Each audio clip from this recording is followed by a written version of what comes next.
Paz do Senhor para os irmãos. Estamos chegando esta semana para fazermos o comentário da lição número 9, cujo tema é Confrontando os Inimigos da Cruz de Cristo. Lição que está inserida no livro de Filipenses, no capítulo de número 3, versículos 17 ao 21. Fazemos essa leitura agora. Sede também meus imitadores, irmãos, e tende cuidado, segundo o exemplo que tendes em nós, pelos que assim andam.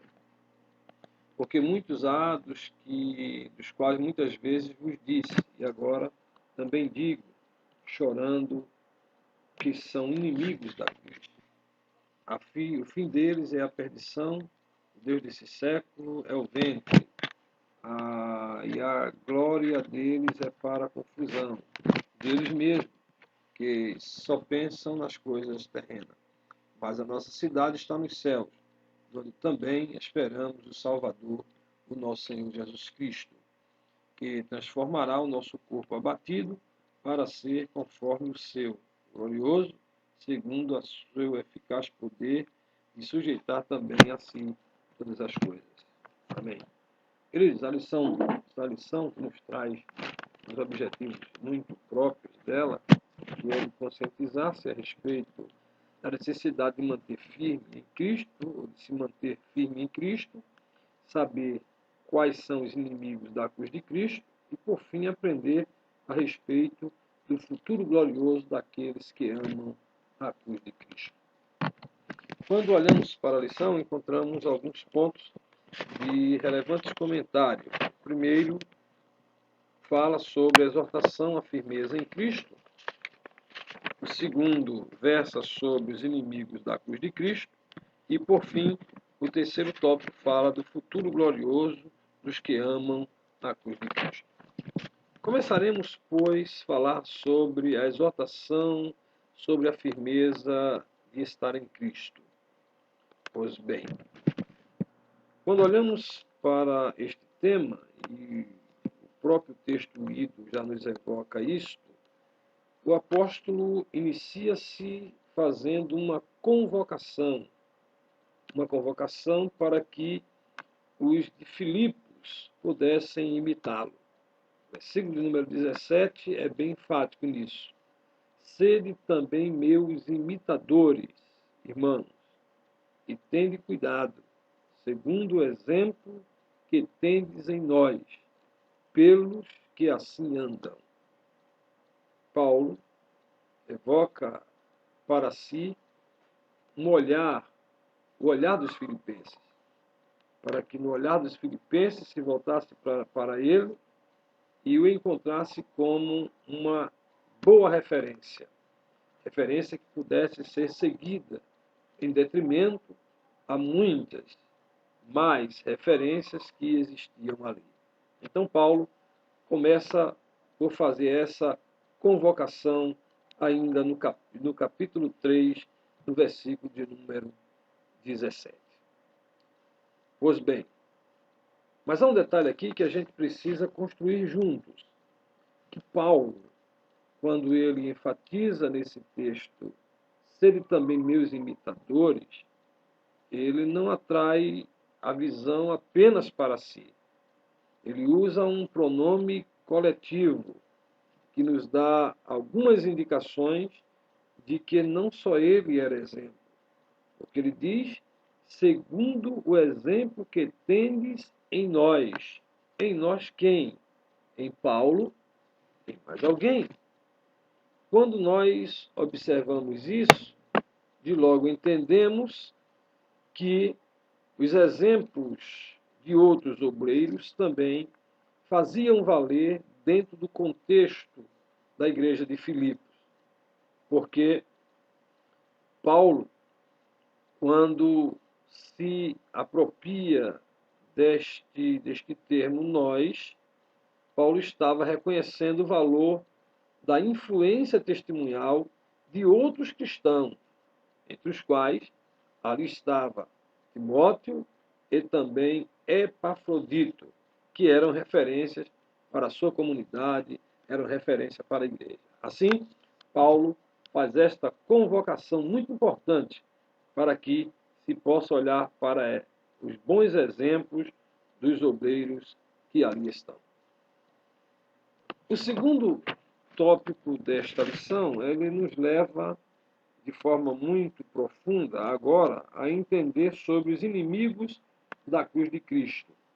É exatamente os versículos 18 e 19 que vai tratar desses aspectos.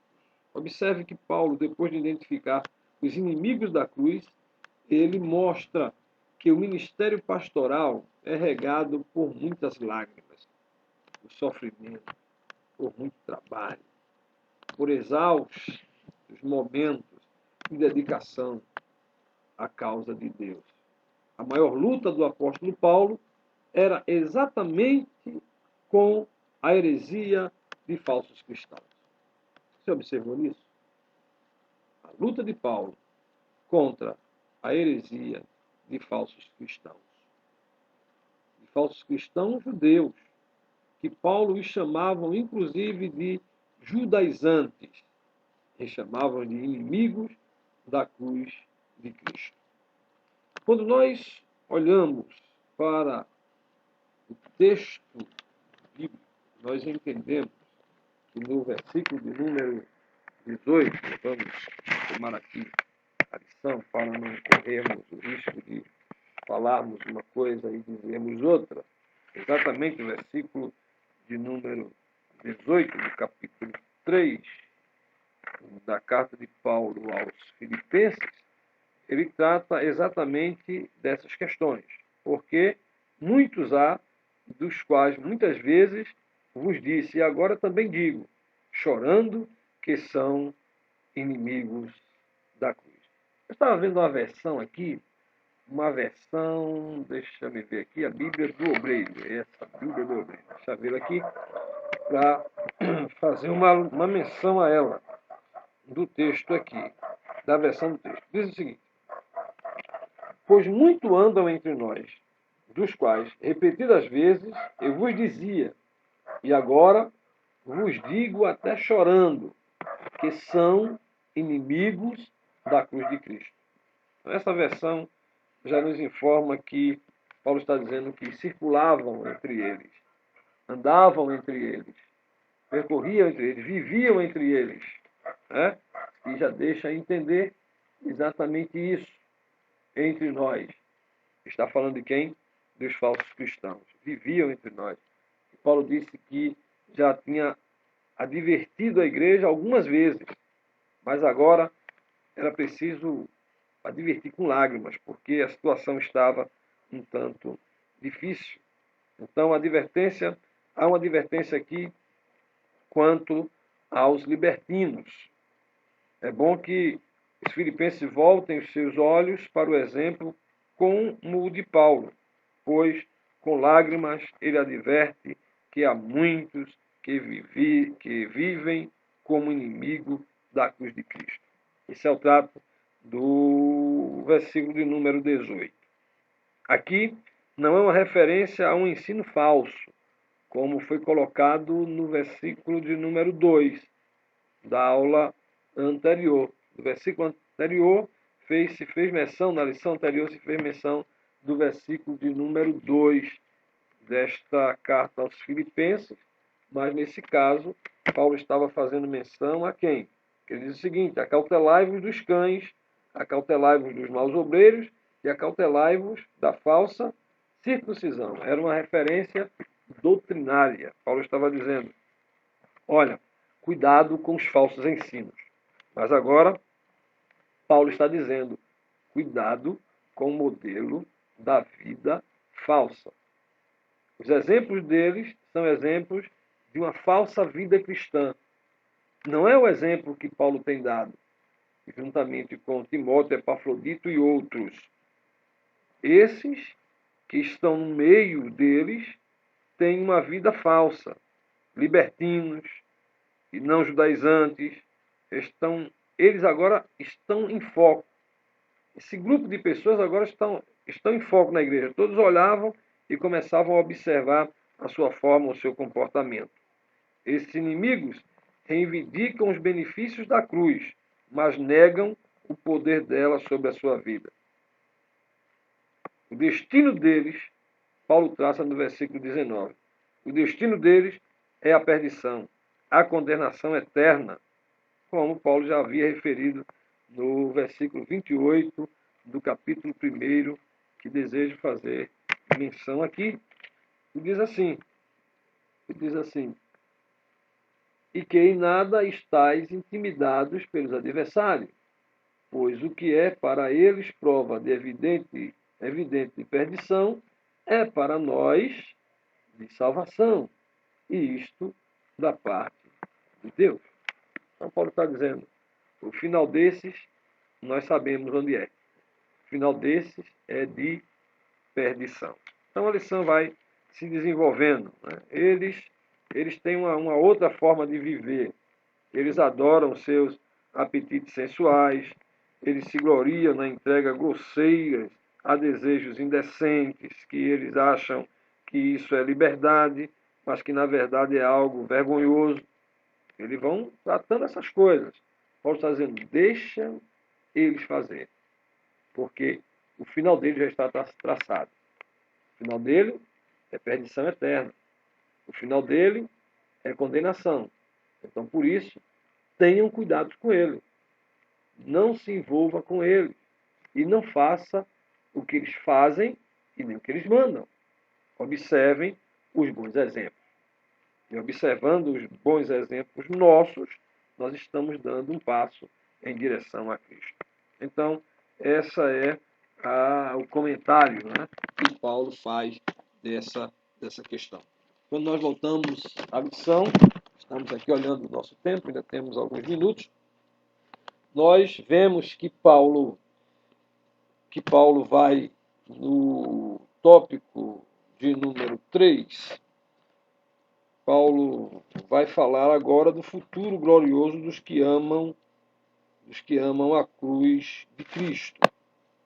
E ele se apropria do versículo de número 20 para indicar que a nossa cidade está nos céus. Está dizendo, olha, o pessoal pensa tanta coisa sobre aqui, sobre a terra. A gente tem uma dupla cidadania. A gente somos cidadãos terrenos, mas somos cidadãos celestiais, porque há uma pátria que nos espera. Então ele vai indicando, né, que os inimigos da cruz eram os crentes que viviam para as coisas terrenas. Paulo então lembra aos irmãos de Filipe que a nossa cidade está nos céus.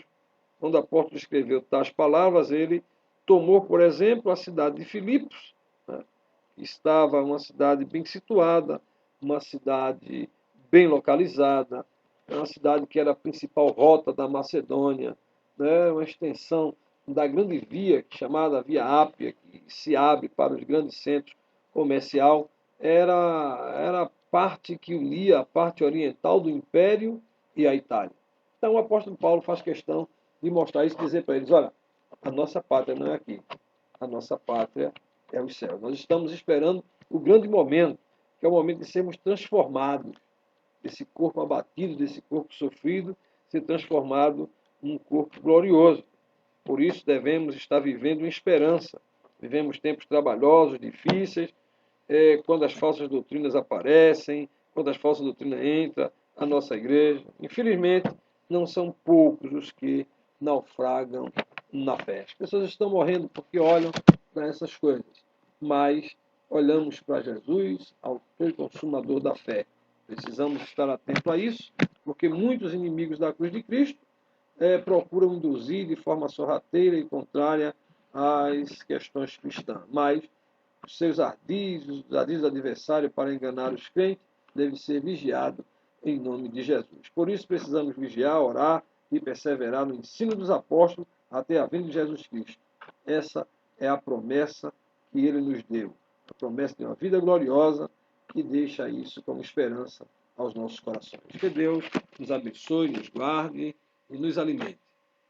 E domingo, escola dominical, para completar esta lição gloriosa e maravilhosa que Deus nos deu. Portanto, a paz do Senhor